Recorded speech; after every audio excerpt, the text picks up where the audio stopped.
a pioneering approach for battling childhood obesity and why one doctor is prescribing nature for his young patients. I'm Angela Ray. This is DC Breakdown. Let's get started.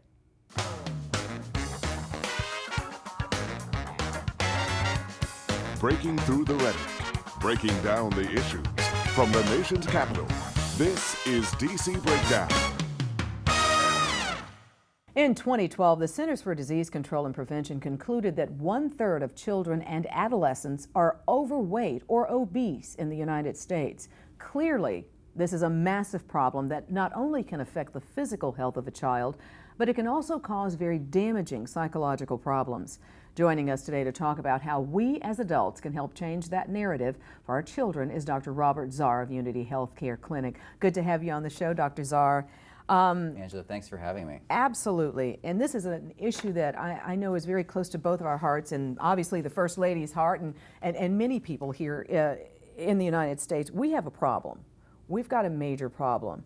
And I was just discussing with you that one of your colleagues, who is my doctor, happened to mention that 60% of all Hispanic children here in Washington, D.C. are obese. That just breaks my heart. What can we do, doctor?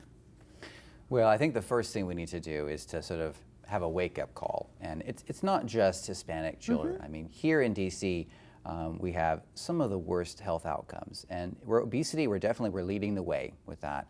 But even the numbers that I have, the data that I have looked at over the years, I would say overall in D.C., about 40% of our children are either overweight or obese.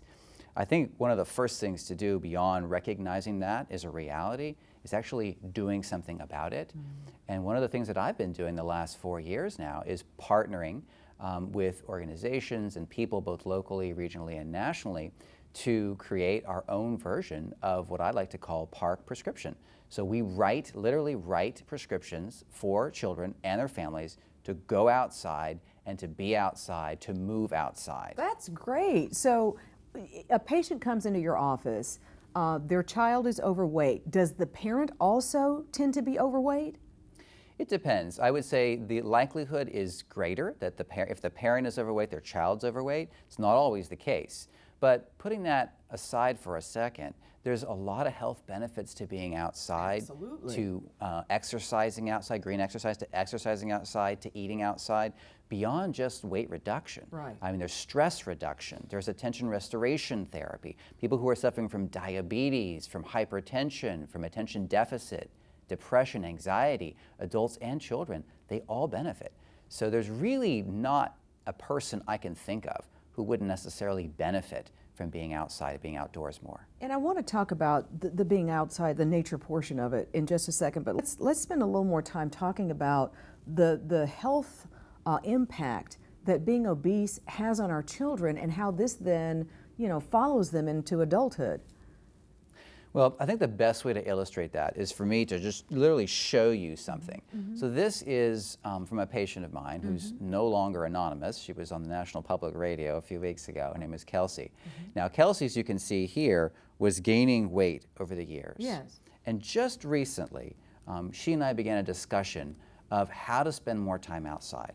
And we did that. I listened to her to hear what her schedule was like. We decided that she was ready to tweak her schedule. And she found the best time to tweak her schedule was in the morning.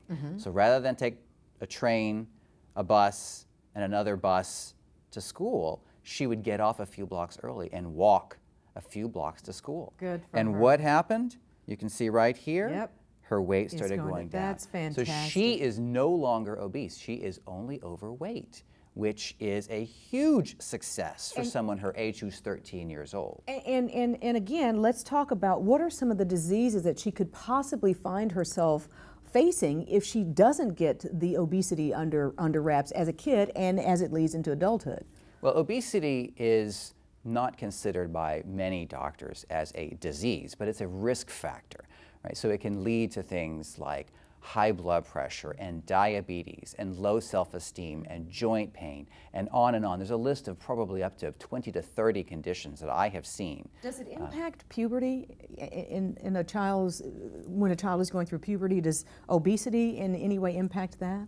In terms of your, the onset of puberty, absolutely. So if you have an excess of fat in your body, then that changes the normal balance of hormones in your body. So it definitely has an impact, can have an impact on your onset and then the development of your maturity.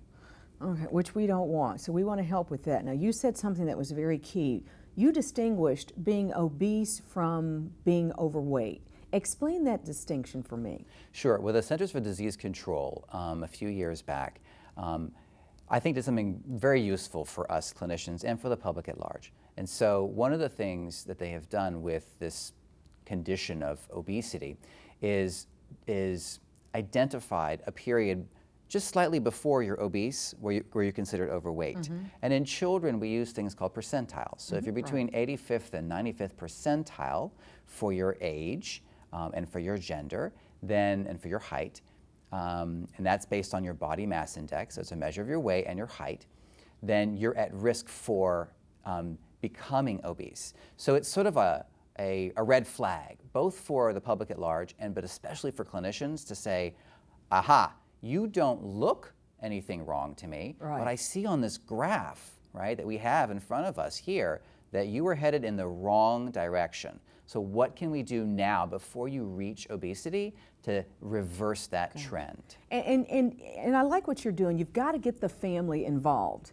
You know, this because a lot of the reasons the kid might be obese is because of what mom or dad may be feeding them. So getting back to children in nature, which I just love this so much because it's so colorful and full of good information.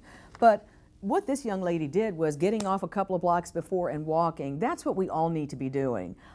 So how do you get your patients to really embrace what you are trying to do, which is to get them to get out there in nature, enjoy nature while you're at it, enjoy, you know, the monuments, this is DC or wherever you live, but you're also taking care of your health. Sure. Well, let me back up a little bit, if I may. So in order to get something accomplished in your life, you got to make it at least easy and convenient. Now, I'm talking about for the docs and for the patient and for the public at large. So when I was inspired about 4 years ago, reading Rich Louve's book, I came back to DC and I thought, what can I do? And I thought, oh, this is easy. I'm just going to go back to DC. There'll be a website, there'll be a database of all the parks. And all I have to do is just link it here in the office and print out the parks that are close to my patients. Well, lo and behold, there was nothing like that. So I partnered with all kinds of people and all kinds of organizations here in DC to do just that. We mapped out all of the green space, and we found out we have 387 parks so far identified. But we had to go beyond that, right? We had to go beyond that because just knowing that those parks isn't enough. So we had to rate those parks. So I work with the managers of parks to get park rating tools to rate the parks. And I'm going to show you an example of what a park page looks like right here. This is Meridian Hill Park, Malcolm X Park. This is the park that I go to almost every day that I can during lunch. And I sit usually at the Joan of Arc statue, if you want to come find me there, about 12:30. All right. And what we do is we rate the parks for things that are really important, both to the patients and to the doctors. Things like safety, accessibility, benches, shading, the things that people need to know whether they can make a decision. Should I go or should I not go to this park? Right? So we did that. So we have a park page for every park in DC, large and small. So it could be your Triangle Park next to your house, or it could be Rock Creek Park, it could be Meridian Hill Park. So then after we did this, we had to make it even easier. Right? Because you can't have a binder in every single doctor's office. So what we did was we basically made a database, we linked it to the electronic health record, and doctors are literally prescribing this through each patient's electronic health record right there in the office. Dr. Robert Zarr, you're doing some good stuff. Thank you, sir. I'll see you the next time I'm over there. Thank you so much, Angela. All right. Our school lunch program's helping reduce obesity rates among children. That discussion coming up next.